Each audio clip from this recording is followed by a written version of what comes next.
जी students, कैसे आप लोग। मैं आपका फिजिक्स टीचर तलहा उबैद और आज हमने चैप्टर 21 के न्यूमेरिकल्स करने। तो फर्स्ट न्यूमेरिकल की तरफ हम चलते हैं। फर्स्ट न्यूमेरिकल में वो कह रहे हैं जी, find the mass defect and the binding energy for tritium. Tritium जो हम जानते हैं हाइड्रोजन का थर्ड आइसोटोप होता है, जिसका चार्ज नंबर 1 और मास नंबर 3 होता है। If the atomic mass of tritium is 3.016049 U, इसमें U क्या है? यूनिफाइड मैस स्केल, मैस का एक यूनिट है जो आपने इस चैप्टर के पहले टॉपिक में पढ़ा हुआ है। तो मूव करते हैं अपने डेटा की तरफ और साथ ही साथ हम इसको सॉल्व भी करते जाएंगे। जी, सबसे पहले तो हम क्या करेंगे, डेटा में मैस ऑफ ट्रीटियम जो न्यूक्लियस का एक्सपेरिमेंटल मैस गिवन है वो हमने लिख लिया। उसके बाद मैस डिफेक्ट हमने फाइंड करना है, इसके अलावा बाइंडिंग एनर्जी हमने फाइंड करनी है। और मैस डिफेक्ट और बाइंडिंग एनर्जी के लिए सबसे पहले तो मैस डिफेक्ट का बेसिक फॉर्मूला हमने यहाँ पे लिख लिया। हम जानते हैं कि मैस डिफेक्ट एक्चुअली होता क्या है, सारे न्यूक्लियॉन्स का इंडिविजुअल मैस, उसका सम जो आपको यहाँ पे नजर आ रहा है इस फॉर्म में। इसमें देखें Z इंटू एम पी लिखा हुआ है। Z इंटू एम पी का मतलब क्या है? टोटल मैस ऑफ प्रोटॉन्स, जो आपको यहां पे नजर आ रहा है, टोटल मैस ऑफ प्रोटॉन्स। एक प्रोटॉन के मैस को टोटल प्रोटॉन्स की तादाद यानी चार्ज नंबर से मल्टीप्लाई करेंगे तो टोटल मैस ऑफ प्रोटॉन्स आ जाएगा। इसी तरह A माइनस Z जो है, इसका मतलब होता है नंबर ऑफ न्यूट्रॉन्स। इसको एक न्यूट्रॉन के मैस से मल्टीप्लाई किया तो मेरे पास total mass of individual neutrons आ गया। अब ये जो स्क्वायर ब्रैकेट्स है इनके अंदर ये टोटल, ये सारा का सारा मैस ऑफ इंडिविजुअल न्यूक्लियॉन्स लिखा हुआ है। इसके अंदर से अगर हम एक्सपेरिमेंटल मैस को माइनस कर देंगे, जो मैस इस क्वेश्चन के डेटा में या स्टेटमेंट में आपको लिखा नजर आ रहा है, ये वाला मैस, तो हमारे पास क्या आ जाएगा? हमारे पास मैस डिफेक्ट आ जाएगा। इसको आगे चल के हम बाकायदा सॉल्व भी करते हैं। इसके अलावा आपके पास मैस ऑफ प्रोटॉन की वैल्यू क्या होती है? 1.00726 U। इसी तरह मैस ऑफ न्यूट्रॉन भी आपको याद होनी चाहिए, 1.008665 U। और finally atomic mass of tritium जो है वो भी गिवन है। अब हम क्या करेंगे, हम बाइंडिंग एनर्जी को इस फॉर्मूला से कैलकुलेट कर लेंगे। लेकिन उससे पहले हम ऐसा करते हैं, हम मैस डिफेक्ट निकाल लेते हैं। मैस डिफेक्ट को निकालने के लिए मैं थोड़ा सा पीछे चलता हूं और यहां से मैं मैस डिफेक्ट निकालता हूं। ये देखें, यहां से मैं मैस डिफेक्ट यानी डेल्टा एम की वैल्यू निकाल रहा हूं। अब आप देखें मैंने क्या किया, स्क्वायर ब्रैकेट्स के अंदर Z की जगह आएगा चार्ज नंबर ऑफ ट्रीटियम। हम जानते हैं इसका चार्ज नंबर 1 होता है, तो इसकी जगह 1 आ गया। 1 multiplied by mass of proton कितना है? 1.00726 U। और इसमें हम ऐड करेंगे A माइनस Z का मतलब क्या है? A है मैस नंबर और Z है चार्ज नंबर। मैस नंबर यहाँ पे ट्रीटियम का होता है 3 और चार्ज नंबर होता है 1। 3 में से 1 को माइनस किया, इसको मल्टीप्लाई कर दिया मैस ऑफ न्यूट्रॉन से, और न्यूट्रॉन का मैस कितना है? 1.008665 U। तो ये मैंने स्क्वायर ब्रैकेट्स के अंदर वैल्यूज को पुट कर दिया। इसमें से एक्सपेरिमेंटल मैस जो गिवन है उसको माइनस कर देंगे 3.016949 U। अब जब आप ये सारा कुछ करेंगे, स्क्वायर ब्रैकेट्स के अंदर जो कुछ भी है इसको सिंप्लीफाई करेंगे, इसके अंदर से 3.0196949 U इसको माइनस करेंगे, तो मेरे पास जो मैस डिफेक्ट की वैल्यू आएगी U की फॉर्म में, वो आएगी 0.00856 U।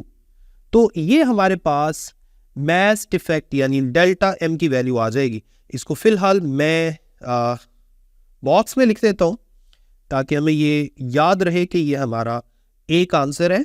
सेकंड आंसर निकालने के लिए हम थोड़ा सा नेक्स्ट मूव करते हैं जी। इसमें हमने बाइंडिंग एनर्जी निकालना था, और बाइंडिंग एनर्जी हमारे पास किस तरह से आएगा, इस फॉर्मूला के थ्रू, यानी जो आइंस्टाइन की एनर्जी मास इक्वेशन का फॉर्मूला है डेल्टा mc स्क्वायर। तो मैं ऐसा करता हूं, बाइंडिंग एनर्जी को मैं यहां पर ही फाइंड कर लेता हूं। यहां पे सिंपली हमने क्या करना है, हमने मास इफेक्ट की जो नीचे मैंने वैल्यू कैलकुलेट की है उसको यहां पे पुट कर दूंगा, 0.00856 u multiplied by speed of light. Speed of light क्या होती है, 3 × 10⁸ का स्क्वायर।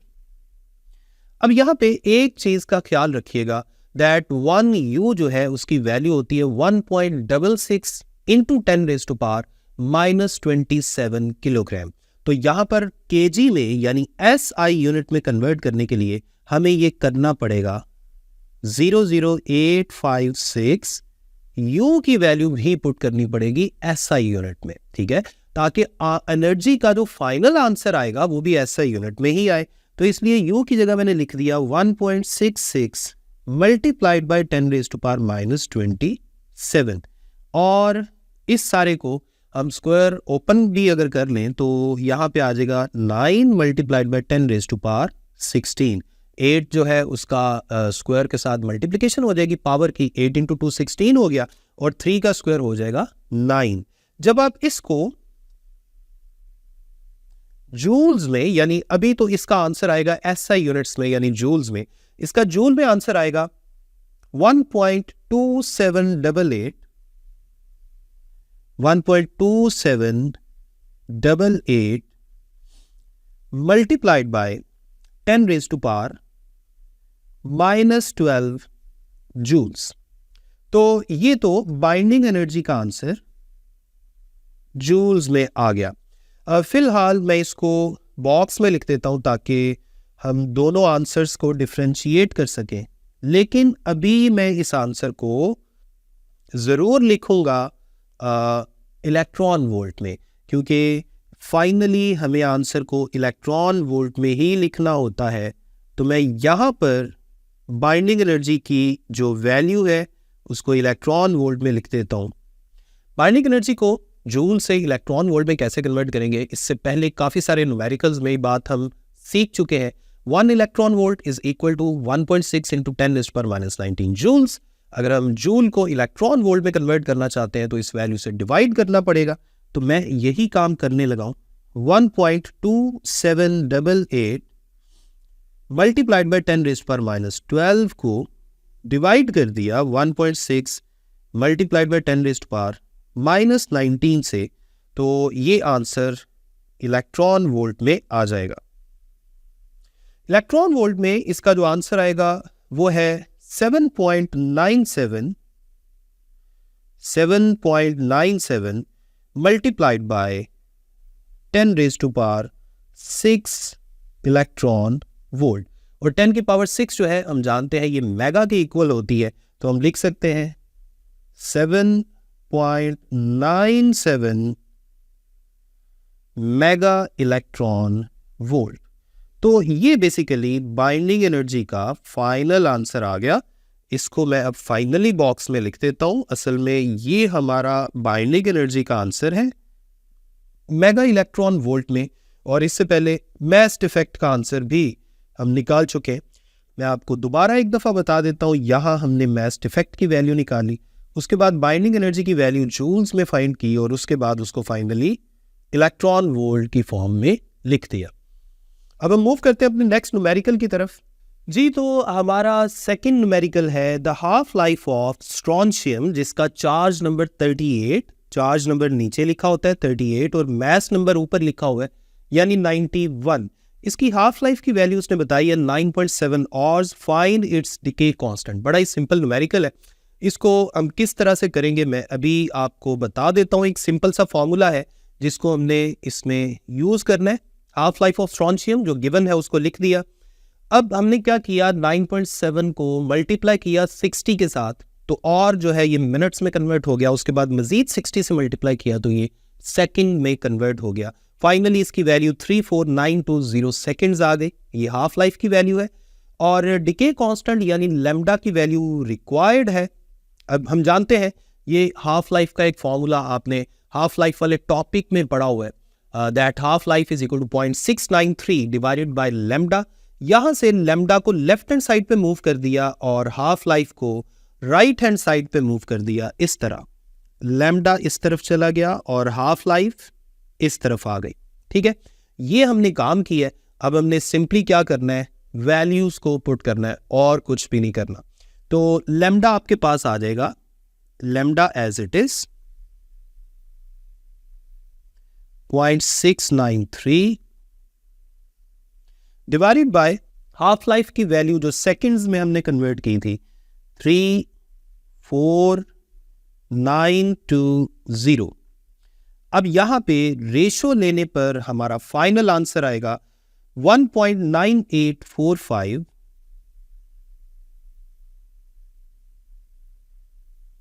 Multiplied by 10⁻⁻5। और डिके कांस्टेंट यानी लैम्डा का यूनिट होता है टाइम के यूनिट का इनवर्स यानी सेकंड इनवर्स। तो ये आपके पास डिके कांस्टेंट का आंसर आ गया और यही हमारा फाइनल आंसर है। राइट, तो ये तो बड़ा सिंपल न्यूमेरिकल था। अब हम मूव करते हैं अपने थर्ड यानी नेक्स्ट 21.3 न्यूमेरिकल की तरफ। जी, तो हमारा थर्ड न्यूमेरिकल है 21.3, द एलिमेंट प्रोटेक्टिनियम जिसका चार्ज नंबर 91 और मास नंबर 234 गिवन है इज अनस्टेबल। वो कह रहे हैं कि इसके अंदर से रेडिएशंस निकलती रहती हैं and decays by beta emission, यानी बीटा एमिशन बीटा डिके हो रहा है with a half life of 6.66 hours. State the nuclear reaction and the daughter nuclei. बड़ा ही सिंपल न्यूमेरिकल है। वो कह रहा है कि एक तो न्यूक्लियर रिएक्शन को मेंशन करें कि न्यूक्लियर रिएक्शन कौन सा होगा, और साथ ही ये भी बताएं कि डॉटर न्यूक्लियस यानी जो फाइनल रिजल्टेंट न्यूक्लियस है वो कौन सा बनेगा बीटा डिके के बाद। इससे पहले एक छोटी सी बात आपको बता दूं, आगे भी रिटन फॉर्म में भी आपको बताऊंगा। हम जानते हैं कि जब भी बीटा एमिशन या बीटा डिके की बात की जाए तो समझ जाएं कि नेगेटिव बीटा एमिशन की बात हो रही है, और नेगेटिव बीटा पार्टिकल का मतलब होता है इलेक्ट्रॉन।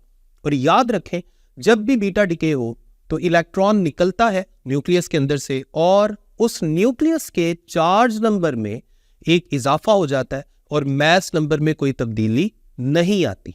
तो अब मैं इसको सॉल्व करने की तरफ बढ़ता हूं। जी, हमारे पास सबसे पहले तो हम लिखेंगे जी हाफ लाइफ जो गिवन है 6.66 आवर्स। इसको भी उसी तरह लास्ट न्यूमेरिकल की तरफ हमने सेकंड में कन्वर्ट कर लिया, 23976 सेकंड हमारे पास आ गया।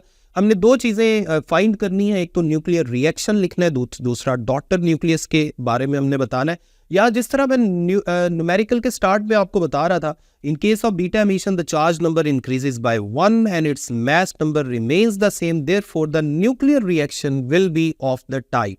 हम एक न्यूक्लियर रिएक्शन की जनरल फॉर्म यहाँ पे मेंशन कर लेते हैं और वो क्या होगी, एक्स जी ए, जी जो है ये नीचे आपको लिखा नजर आ रहा है जी, और ऊपर आपको नीचे ये चार्ज नंबर है और ऊपर ये मास नंबर है। अब आप देखें जैसे मैंने पहले आपको बताया कि नेगेटिव बीटा एमिशन में जो चार्ज नंबर है उसमें एक इजाफा हो जाता है, मास नंबर में कोई तब्दीली नहीं आती। ठीक है, तो यही जनरल न्यूक्लियर रिएक्शन हमने लिख लिया। फिर आगे चल के हम उसको ये बताएंगे कि व्हेन द एलिमेंट जिसका चार्ज नंबर 91 और मास नंबर 234 है ये डिके करेगा बीटा एमिशन के थ्रू, तो अब ऊपर वाला जो रिएक्शन है ये किस तरह से लिखा जाएगा, ये इस तरह से हम लिख सकते हैं। अब आप देखें चार्ज नंबर Z+1, मैंने यहाँ पे चार्ज नंबर 91 में एक इजाफा कर दिया यानी 92 कर दिया, और मास नंबर में कोई तब्दीली नहीं की। अब आप और करें, प्रोटेक्टिनियम जो है ये फिर यूरेनियम में कन्वर्ट हो जाएगा, क्योंकि यूरेनियम है एक ऐसा एलिमेंट जिसका चार्ज नंबर 92 होता है। याद रखें जो भी एलिमेंट्स हैं वो अपने चार्ज नंबर के लिहाज से पहचाने जाते हैं। अगर चार्ज नंबर 91 से बढ़ के 92 हो जाएगा तो समझ जाएं कि ये यूरेनियम ही बनेगा। तो ये हमारा फाइनल न्यूक्लियर रिएक्शन है, और साथ ही साथ डॉटर न्यूक्लियस कौन सा होगा, सिंपल सी बात है, डॉटर न्यूक्लियस जो है ये होगा, ये है डॉटर न्यूक्लियस यूरेनियम 92 234, और ये पेरेंट न्यूक्लियस था जिसके अंदर से बीटा एमिशन हुई है। तो ये हमारा न्यूमेरिकल है। हमारे इस न्यूमेरिकल के दो आंसर कंसिडर होंगे, the one is this one and the second one is this. ये न्यूक्लियर रिएक्शन है जो उसने बताया था। मैं इनको भी बॉक्स में लिख देता हूँ ताकि आपको फाइनली याद रहे कि हमारा फाइनल आंसर क्या था। एक तो हमारा ये फाइनल आंसर है और एक हमारा ये फाइनल आंसर है डॉटर न्यूक्लियस के बारे में। ठीक है, तो ये था हमारा न्यूमेरिकल 3। अब हम मूव करते हैं नेक्स्ट न्यूमेरिकल की तरफ। जी, न्यूमेरिकल 21.4 जिसकी स्टेटमेंट आपके सामने है, इसमें वो कह रहे हैं find the energy associated with the following reaction. यहाँ पे एक न्यूक्लियर रिएक्शन आपको सामने नजर आ रहा है जिसमें नाइट्रोजन 14 यानी जिसका मास नंबर 14 है, वो एक अल्फा पार्टिकल यानी हीलियम न्यूक्लियस के साथ मिलकर ऑक्सीजन जिसका मास नंबर 17 है, और ये आइसोटोप और एक प्रोटॉन यानी प्रोटियम न्यूक्लियस हमें मिल रहा है। वो कह रहे हैं what does negative sign indicates. इसका मतलब क्या है ये अभी मैं आपको न्यूमेरिकल के सोल्यूशन के दौरान समझाऊंगा। सबसे पहले तो हम डेटा को थोड़ा सा मेंशन कर लेते हैं और साथ ही मैं सॉल्व करता जाऊंगा। डेटा में आपके पास क्या है, डेटा में कुछ खास नहीं है, सिर्फ एक न्यूक्लियर रिएक्शन है। फाइंड हमने क्या करना है, energy required for the reaction. ये हमारा सारा का सारा न्यूमेरिकल है। एक बात याद रखें, किसी भी न्यूक्लियर रिएक्शन में राइट हैंड साइड पे यहां पे हम एक एनर्जी Q के साथ जाहिर कर सकते हैं, और अगर मैं इस Q की वैल्यू निकालना चाहूं तो एक दफ़ा मैं आपको अभी समझा देता हूं, अगले न्यूमेरिकल्स में भी ये बात यूज होगी। हम क्या करेंगे, रिएक्टेंट्स जो लेफ्ट हैंड साइड पे हैं इनके मैस के कोरस्पॉन्डिंग जो टोटल एनर्जी है वो फाइंड करेंगे।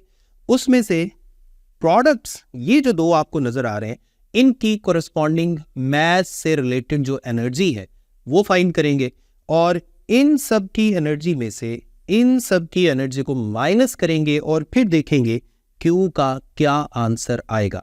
यानी हम कह सकते हैं energy associated with the total mass of reactants minus energy associated with the total mass of products, this is actually Q। ये है असल में कैपिटल Q। तो अब मैं इसी मेथड से इसे फाइंड करने जा रहा हूं। आपने गौर से देखना है, कुछ चीजें यहाँ पे आपको याद रखनी पड़ेंगी फ्यूचर के लिए, वो मैं आपको साथ साथ बता दूंगा। तो सॉल्यूशन में सबसे पहले तो हम Q कैसे फाइंड करेंगे, यहाँ पे मैं कुछ इस तरह से लिख देता हूं, energy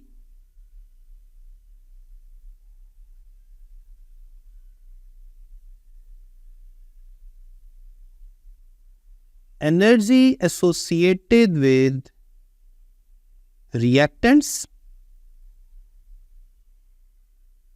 minus energy associated with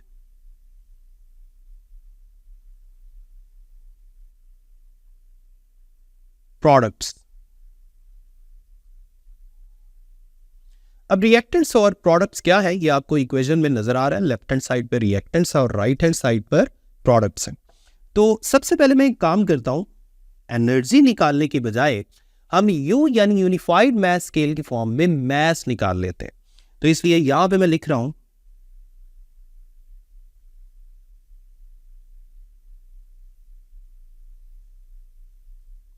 mass of reactants में एक है नाइट्रोजन 714 जिसका मैस नंबर 14 है, प्लस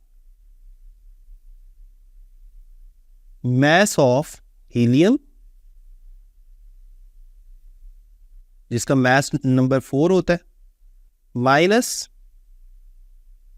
यहां पे आएगा मैस ऑफ ऑक्सीजन जिसका मैस नंबर 17 है यहां पर, प्लस मैस ऑफ प्रोटॉन यानी प्रोटियम हाइड्रोजन एटम। ठीक है, तो ये मैंने मैसेज यहां पे मेंशन कर दी। एक बात याद रखें, ये जो मैसेज की वैल्यूज मैं यहां पे पुट करने वाला हूं इनको आपने जुबानी याद रखना है, ये आपने मेमोराइज करनी है। नाइट्रोजन 14 जो है उसका मैस U की फॉर्म में जो होता है ये आप याद रख लीजिए, ये होगा आपके पास 14.0031 U plus mass of helium 4.002603 U, इसमें से माइनस करना पड़ेगा mass of oxygen 17 जिसका होता है mass 16.9991 U plus mass of proton और ये होता है जी 1.0078 U। अब लेफ्ट साइड पे जो स्क्वायर ब्रैकेट्स हैं इनका सम करें, दूसरी तरफ जो स्क्वायर ब्रैकेट्स है इनका भी सम करके, दरमियान में माइनस है। फाइनल आंसर जब आप निकालेंगे तो आपके पास U की फॉर्म में जो आंसर आएगा वो होगा -1.2 मल्टीप्लाइड बाय 10⁻³ U। अब ये असल में फिलहाल एनर्जी का आंसर नहीं आया, ये मैस की फॉर्म में आंसर आया, या आप यूँ समझ लें कि ये मैस डिफेक्ट है, मैस डेफिसिट है, या दोनों में रिएक्टेंट्स और प्रोडक्ट्स के मैस में डिफरेंस है। अब यहाँ पे किसका मैस ज़्यादा है? जाहिर बात है एनर्जी एसोसिएटेड विद रिएक्टेंट्स। हमने पहले रिएक्टेंट्स का मैस यहाँ पे मेंशन किया है, इसका मतलब है प्रोडक्ट्स का मैस यहाँ पे ज़्यादा आ रहा है, इसीलिए आंसर नेगेटिव में आ रहा है। ठीक है, इसका मतलब क्या है ये आगे चल के मैं आपको अभी बताता हूँ। फिलहाल हम U यानी मैस को एनर्जी यानी मेगा इलेक्ट्रॉन वोल्ट में मेंशन करने लगे। हम जानते हैं 1 U मैस जो है ये इक्विवेलेंट होता है 931 मेव एनर्जी के, 931 मेगा इलेक्ट्रॉन वोल्ट। ये कहाँ से आया? E = mc² वाले फॉर्मूला में अगर हम मैस 1 U यानी 1.66 × 10⁻27 kg पुट करें तो उसका आंसर जो है एनर्जी का 931 मेगा इलेक्ट्रॉन वोल्ट आ जाता है अप्रॉक्सीमेटली। ये वैल्यू आप याद रख सकते हैं। जब भी आपको U यानी मैस की फॉर्म को एनर्जी की फॉर्म में कन्वर्ट करने की ज़रूरत पड़े तो आपने सिंपली क्या करना है, आपने U की जगह 931 मेव लिख देना। अब आप देखें 931 को 1.2 × 10⁻³ से मल्टीप्लाई करेंगे और आपका जो फाइनल आंसर आएगा that would be -1.12 mega electron volt. ये है एनर्जी एसोसिएटेड। अब एनर्जी का आंसर नेगेटिव आने का मतलब क्या है कि प्रोडक्ट्स वाली साइड पे एनर्जी ज्यादा है। ठीक है, और प्रोडक्ट्स वाली साइड पे एनर्जी ज्यादा तभी होगी जब रिएक्टेंट्स पे हम ये वाली एडिशनल एनर्जी देंगे। यानी आप ये कह सकते हैं कि ये वाला न्यूक्लियर रिएक्शन करवाने के लिए ये एनर्जी देनी पड़ेगी जो आपको बॉक्स में लिखी नजर आ रही। नेगेटिव साइन ये बता रहा है। तो इस क्वेश्चन में जो उसने पूछा था what does negative sign indicate, इसका आंसर आप क्या बताएंगे? That negative sign tells us that this energy is required to proceed for this reaction. ठीक है, तो ये था आपका न्यूमेरिकल 4। अब हम मूव करने लगे हैं न्यूमेरिकल नंबर 5 की तरफ, और न्यूमेरिकल 5 में आपके पास क्या है जी? न्यूमेरिकल नंबर 5 में वो कह रहे हैं determine energy associated with the following reaction. Numerical 5 भी कुछ ऐसा ही है जैसा मैंने अभी न्यूमेरिकल 4 करवाया। इसमें भी हमने energy associated with this reaction बताना है, जिसमें कार्बन 14 जो है ये नाइट्रोजन 14 में कन्वर्ट हो रहा है, यानी दोनों का मास नंबर 14 है और साथ एक इलेक्ट्रॉन निकला है। जाहिर बात है ये बीटा डिके है, इलेक्ट्रॉन के निकलने का मतलब है बीटा डिके, और बीटा डिके जब भी होता है तब सिर्फ चार्ज नंबर में तब्दीली आती है, मास नंबर में कोई तब्दीली नहीं आती। और यहाँ पे नेगेटिव बीटा पार्टिकल एमिट हो रहा है यानी इलेक्ट्रॉन, तो इसीलिए चार्ज नंबर में एक इजाफा हुआ है यानी 6 से 7 हो गया। फिलहाल ये तो मैं जस्ट इक्वेशन के बारे में आपको बता रहा था। अब हम थोड़ा सा डेटा जो है उसको भी डिस्कस कर लेते हैं जी। डेटा में कुछ खास नहीं है, रिएक्शन है जो ऊपर भी लिखा हुआ है स्टेटमेंट में, वही हमने यहाँ पे लिख लिया। Energy associated with this reaction, ये एनर्जी हमने फाइंड करनी है। इसको भी सेम उसी न्यूमेरिकल की तरह मैं आपको करवाऊंगा जैसे मैं वहाँ समझा रहा था कि यहाँ प्रोडक्ट्स की तरफ अगर मैं Q यहाँ पे इस तरह मेंशन करूँ तो सोल्यूशन हम इसका कैसे लिख सकते हैं Q आपके पास आ जाएगा। अब मैं डायरेक्ट यहाँ पे इस स्क्वायर ब्रैकेट्स वाली फॉर्म यूज कर रहा हूं जो मैंने आपको पहले समझाई थी। यहां पे आएगा मास ऑफ कार्बन 14 और यहां आएगा मास ऑफ नाइट्रोजन 14, 7 इसका चार्ज नंबर होता है, plus mass of electron charge number -1, mass number 0। अब ये वैल्यूज फिलहाल हम पुट कर देते हैं। अगेन वही बात, ये भी आपको जुबानी याद होनी चाहिए। कार्बन 14 का मास जो है ये आपने याद रखना है, दैट इज 14.0077 U। फिर ये माइनस का साइन है। फिर राइट हैंड साइड पे आप देखें यहाँ पे क्या है, यहाँ पे मास ऑफ नाइट्रोजन 14 है। नाइट्रोजन 14 का मास होता है 14.0031 U plus mass of electron जो है ये होता है 0.00055 U। अब जब आप ब्रैकेट्स के अंदर जो वैल्यूज है इनको ऐड करेंगे और इसको 14.0077 से माइनस करेंगे तो आपके पास U की फॉर्म में आंसर आएगा 4.05 मल्टीप्लाइड बाय 10⁻³ U। अब जैसे लास्ट न्यूमेरिकल में मैं आपको बता रहा था कि U को जब भी एनर्जी की फॉर्म में पुट करना हो तो हमने U की जगह 931 MeV लिख देना है।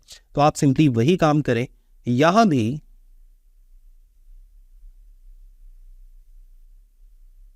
U की जगह हम लिख देंगे 931 MeV यानी मेगा इलेक्ट्रॉन वोल्ट।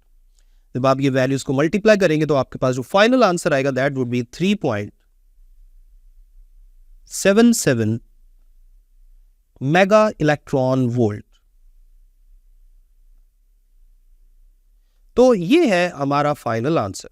और मजे की बात यह है कि यहां पे Q का जो आंसर है ये पॉजिटिव आ रहा है। तो जरा बताएं पॉजिटिव वैल्यू आने का क्या मतलब है। पॉजिटिव आंसर आने का मतलब ये है कि ये प्रोडक्ट्स वाली साइड पे एमिट होगी, ठीक है। यानी इसमें रिएक्टेंट्स का मास ज्यादा था और प्रोडक्ट्स का मास कम था। रिएक्टेंट्स के साथ जो एनर्जी एसोसिएटेड है वो ज्यादा थी और प्रोडक्ट्स की जो एनर्जी थी उनके मास के कोरिस्पॉन्डिंग वो कम थी। इसका मतलब है बाकी की एनर्जी कहाँ गई है, एमिट हुई है। तो मैं कह सकता हूं this energy is emitted during the reaction. तो ये आपका न्यूमेरिकल नंबर 5 था